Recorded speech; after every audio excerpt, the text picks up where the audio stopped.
Hello, everybody. Welcome to part two of my history into comics, collecting comics. This is part two. Part one is available, obviously, on my YouTube channel. You should watch that before this. This will be just a series of videos explaining my love for certain things. I'm going to do that. It's my way of showing you, the people who I'll never meet on YouTube who will watch this video, backstory, history, so you can get to know me. You can understand maybe the way I think, the way I review things, the way I approach certain subjects. I think it's important to know, pop culture things or my history that has shaped my point of view, to be blunt. Maybe that's too, I don't know. I just think it's good to know my approach on why I think the way I do and why I love DC Comics more than I love Marvel and stuff like that. As an example, just throwing it out there. Or why I'm a New York Ranger fan. Or why I think women who wear high heels and sexy skirts with sexy legs are amazing. And why a woman with a nice butt will always grab my attention. Or why I could eat cheeseburgers every day. I don't know. It's just one of those things. Anyway, I'm going to do a lot of YouTube videos in this time frame because life has been hitting me with some gut punches, so I haven't had time. My energies have been focused on jobs and work and life stuff that we all go through. But YouTube is a good place to just relax and share stories with complete strangers. So part two of my origin of why I love superhero comics and stuff. So yeah, comics when I was a kid, they taught me to treat everyone that I already knew in school as a kid and everyone I met in everyday life the same. It didn't matter if you were black, it didn't matter if you were Lebanese, it didn't matter if you were Asian, anything like that, if you were Aboriginal.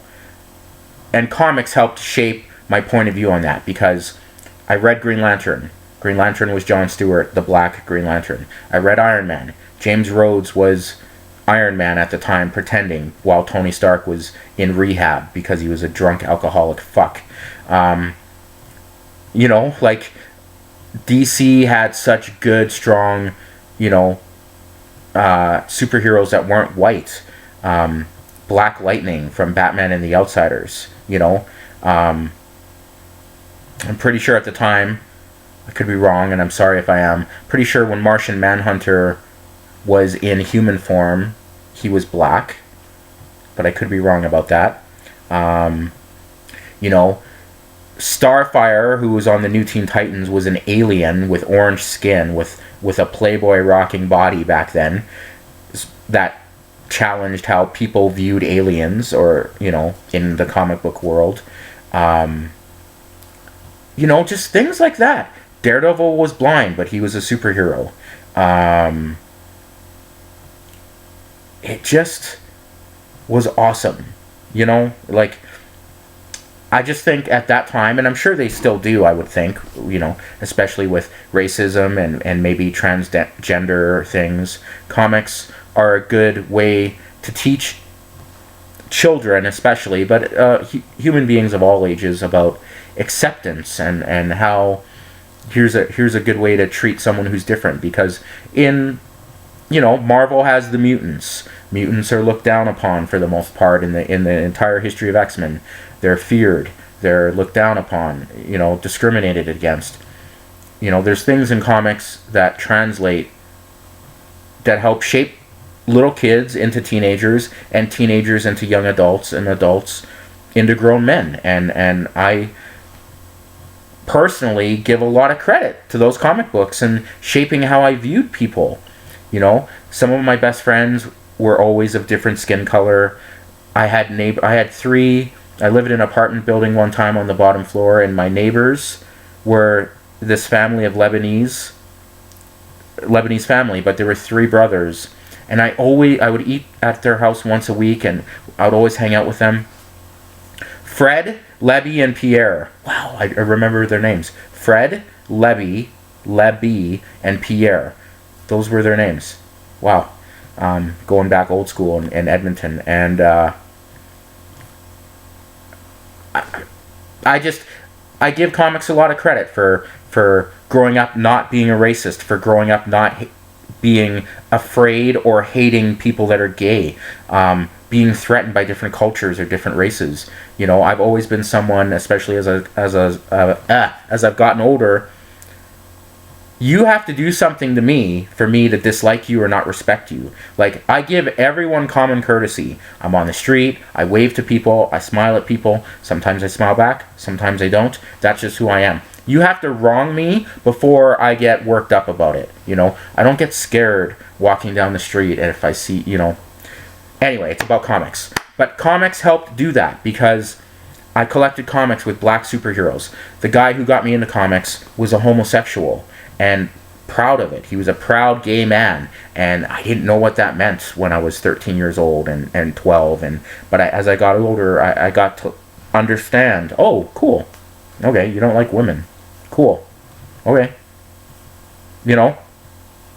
Comics I loved, you know, and in the first video, the first comics I collected weren't the normal, you know, Power Man and Iron Fist. I fucking loved that comic. I thought that was so cool. And you know, I started collecting the Defenders because Beast, Iceman, and Angel were all members of the Defenders at that time in the mid-'80s, late 80s, and I knew them that they were X-Men. So I'm like, these guys are in the Defenders? And I think Power Man and Iron Fist were too, and it was a weird lineup, so I started collecting that, and I would collect obscure comics like Batman and the Outsiders. Batman and the Outsiders was a DC comic where Batman had left the Justice League because he was sick of their bullshit, and he formed his own team of superheroes that were like Geoforce, Black Lightning, Metamorpho, Halo. Wow, I can remember those. They introduced a new character named Looker. Katana was a member. So they had a comic, and then that later became the Outsiders. And I collected the New Teen Titans because I always loved Robin, and I found out Robin was this leader of this teenage group of superheroes called the New Teen Titans. And for the record, the New Teen Titans are my favorite superhero comic of all time, my favorite comic of all time, by Marv Wolfman and George Perez, my favorite superhero comic of all time. The artwork, the stories, all that stuff was amazing. Huge fan. And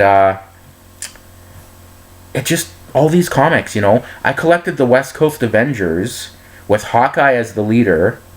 Hawkeye, Mockingbird, Wonder Man, Tigra, Scarlet Witch, Vision, Iron Man when they thought he was Tony Stark, but he was really James Rhodes. And then Hank Pym was like their technical advisor.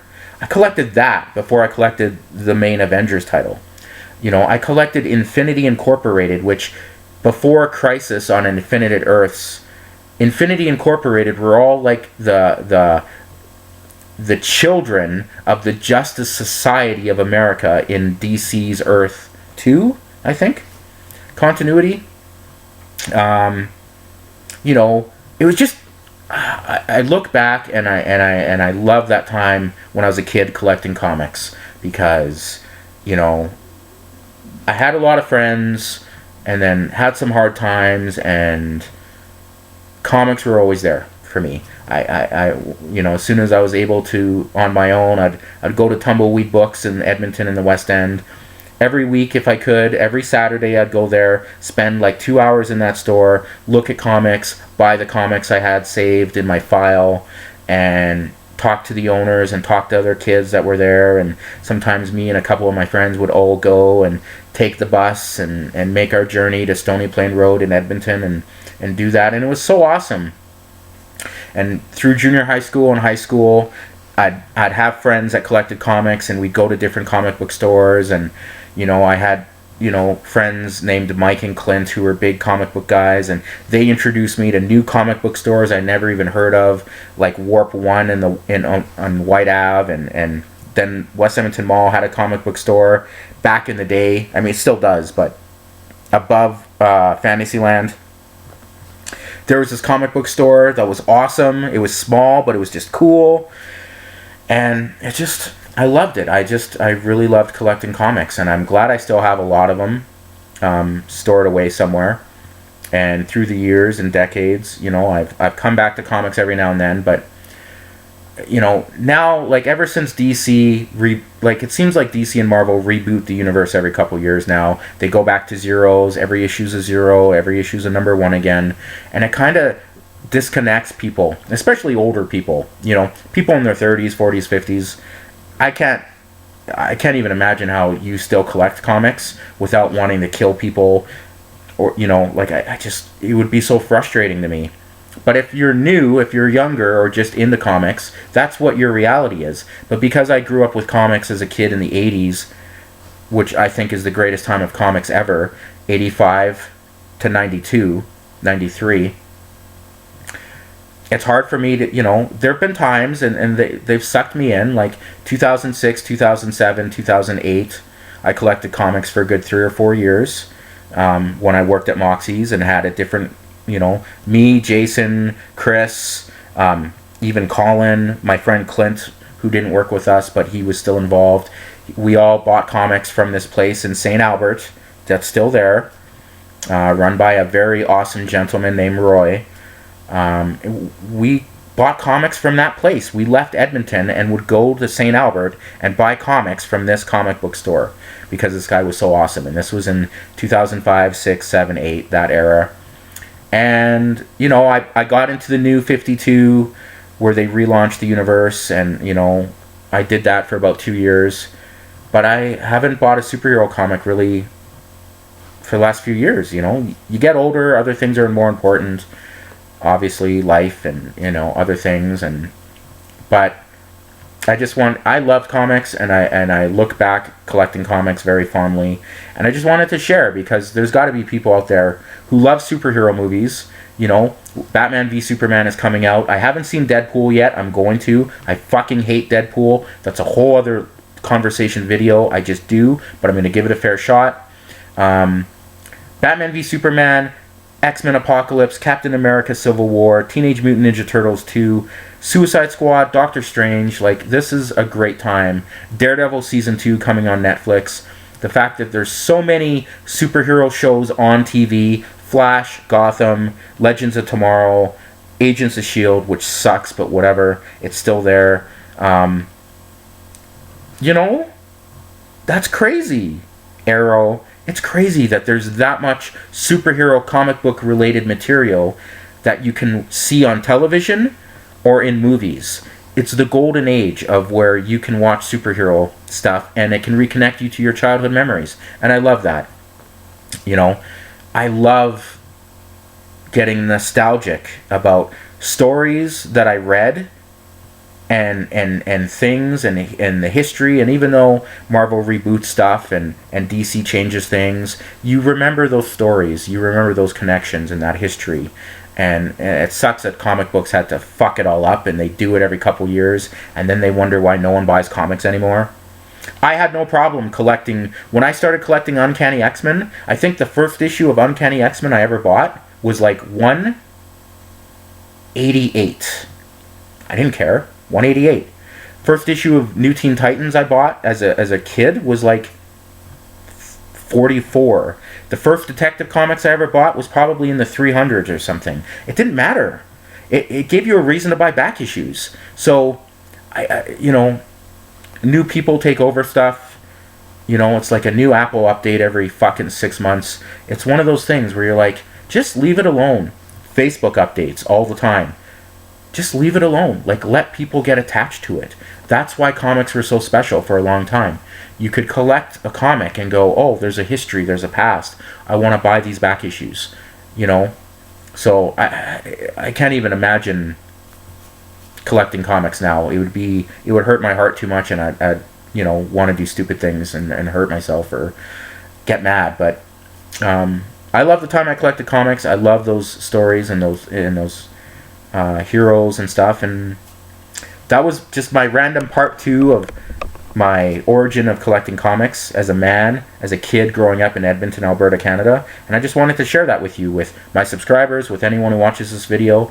And please, if you're a comic book guy, old, young, older than me, same age, whatever, comment, send me a message. I'd love to have conversations about what were your first comics, what comics really got you into buying more comics, what was the first story that really touched your heart or really, affected you.